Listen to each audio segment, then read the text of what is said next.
Je fais ma sauce verte pour assaisonner ces repas ou alors tout simplement pour manger en accompagnement d'un poisson braisé, du poulet braisé, de la viande ou tout simplement comme une petite sauce lorsqu'on fait les repas un peu trop secs. Donc aujourd'hui, on est rendu aujourd'hui pour que je vous filme et que je vous montre ce que je mets dans mes condiments verts. Alors sans plus attendre, je vous explique comment ça va se passer. J'ai fait, quand je faisais les courses la dernière fois, quand je faisais le retour de courses, je vous ai montré le céleri et le poireau. Le céleri, le poireau, le gingembre, de l'ail et de l'oignon que j'ai acheté en supermarché. Et aujourd'hui, je vous montre ce que j'ajoute dans ma composition pour que ça donne des bons condiments. Et je vous explique aussi comment est-ce que ça fonctionne. Aujourd'hui, on part sur deux marinades. Une marinade cuite et une marinade crue. La marinade cuite, c'est celle qui est prête à manger. Et celle crue, c'est celle que je vais réserver pour assaisonner tout simplement mon poulet ou toute autre chose que j'ai envie de cuisiner.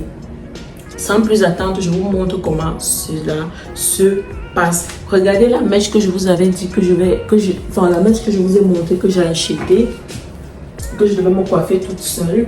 Voilà ce que ça donne. Franchement, c'est pas parfait, mais ça va m'arrêter les cheveux au moins pendant 2 ou 3 semaines. Au moins pendant tout le mois de septembre, j'aurai ça sur la tête et ça va me permettre d'arrêter mes cheveux. Donc voilà ce que ça a donné. Alors sans plus attendre, on va passer dans le vif du sujet. Je vous montre ma composition. Je vous disais tout à l'heure, là je vous montre tout ce que je mets dans ma composition de marinade verte. Alors là, on a le poireau. Ici, on a le céleri que je vais découper et laver. Après, on a du gingembre. Je vais essayer de vous montrer les quantités et d'un peu plus près. Là, on a du gingembre. On a également de l'ail. Et ici, je vais vous montrer ça de très près. Là, on a on a les rondelles. Là, on a les rondelles. On a le 4 côtés. Et on a le pépé. Et ensuite, je vais rajouter du poivre blanc de Penja. Moi, je n'ai que le poivre blanc de Penja chez moi parce que le poivre blanc qu'on vend ici n'est pas assez pimenté. Donc, je préfère le poivre blanc de chez moi parce qu'il est beaucoup plus fort et on n'a pas besoin de monter vraiment. Enfin, quand on fait le repas avec ce poivre blanc là, on n'a plus besoin de mettre du piment parce que c'est déjà assez épicé et je le préfère. Et après, on a du ginseng. C'est comme ça que ça vient.